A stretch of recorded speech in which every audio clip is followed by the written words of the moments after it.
சென்னை அரும்பாக்கத்தில் மத்திய சித்த மருத்துவ ஆராய்ச்சி குழுமத்தில் நீரிழிவு நோய் விழிப்புணர்வு தின நிகழ்ச்சி நடைபெற்றது. சர்க்கரை நோய்க்கான ஒருங்கிணைந்த மருத்துவ மேலாண்மை பயிற்சியின் ஒரு பகுதியாக நீரிழிவு மருத்துவ முகாமினை மத்திய சித்த மருத்துவ ஆராய்ச்சி குழுமம் ஏற்பாடு செய்திருந்தது.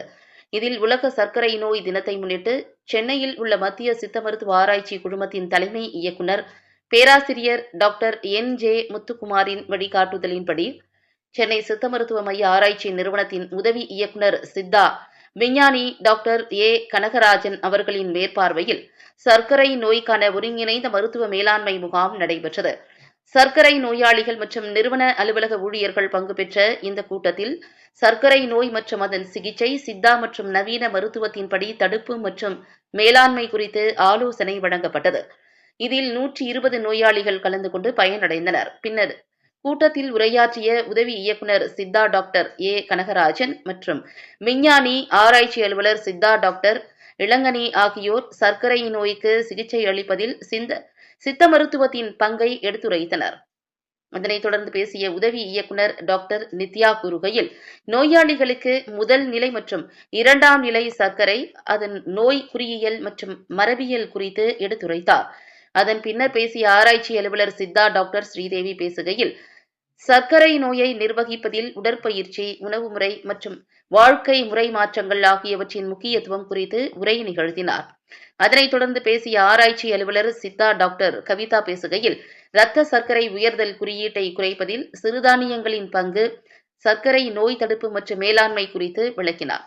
அதன் பின்னர் பேசிய ஆராய்ச்சி அலுவலர் சித்தா டாக்டர் விநாயக் கூறுகையில், நோயாளிகளுக்கு பயனுள்ள யோகாசனங்கள் மற்றும் சர்க்கரை நோய்க்கான முத்திரைகள் குறித்து பயிற்சி அளித்தார். இதில் உதவி இயக்குநர் மருந்தியல் டாக்டர் தயானந்த ரெட்டி மற்றும் இதேபோன்று சென்னை அயப்பாக்கத்தில் உள்ள தேசிய தொற்று நோயியல் நிறுவனத்தில் சித்த மருத்துவ மைய ஆராய்ச்சி நிறுவனம் சர்க்கரை நோய்க்கான மருத்துவ முகாம் நடைபெற்றது. இதில் உதவி இயக்குநர் டாக்டர் கணேசன் மற்றும் ஆராய்ச்சி அதிகாரி சித்தா டாக்டர் ஜூலியட், ஆராய்ச்சி அலுவலர் சித்தா டாக்டர் ஏ. உஷா ஆகியோர் சர்க்கரை நோயாளிகளுக்கு ஆலோசனை வழங்கினார்கள்.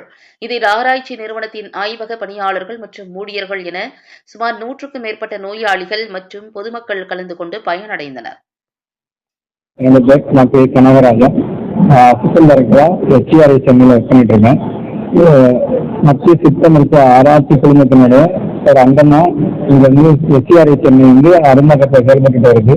இதுல வந்து இன்னைக்கு உலக நீரிழிவு தினத்தின் தொடக்கமா, அதாவது இன்டகிரேட்டிவ் டயபெட்டிக் ஓபியை இனாகரேட் பண்ணியிருக்கோம்.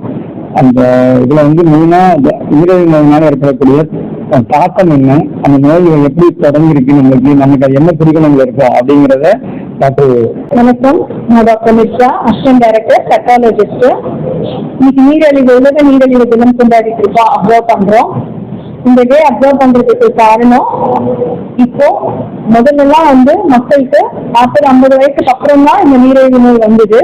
இப்போ 20-25 வயசுல இருந்தெல்லாம் வருது. அதுக்கு காரணம் நம்மளோட லைஃப் ஸ்டைல் சேஞ்சஸ், நம்மளோட பழக்க வழக்கம், சாப்பாடு முறைகள் எல்லாம் மாறி இருக்கு. முதல்ல இதை பணக்காரர்கள் யாருன்னு சொன்னாங்க, ஏன்னா அவங்க மட்டும்தான் அரிசி சாப்பாடு அதெல்லாம் சாப்பிட்டாங்க. பட் இப்போ எல்லாருக்கும் எல்லாமே கிடைக்குது. ஸோ அதுவும் இல்லாம அக்ரிகல்ச்சர் ரூரல்ல வேலை பார்த்துட்டு இருந்தவங்க இப்போ எல்லாருமே சிட்டிக்கு மூவ் ஆயிட்டாங்க. ஸோ அங்க இருந்த வேலை பயிர் இல்லாம இங்க வந்து ஒரு செடன்டரி லைஃப் ஸ்டைல் இருக்காங்க. ஸோ அதுவும் ஒரு மேஜர் காரணம் இப்போ டயபெட்டிஸ் ஆன் த ரைஸ் இருக்கு. ஸோ இந்த அவேர்னஸ் கிரியேட் பண்றதுக்காக தான் இன்னைக்கு நம்ம இந்த டேவை அப்சர்வ் பண்றோம்.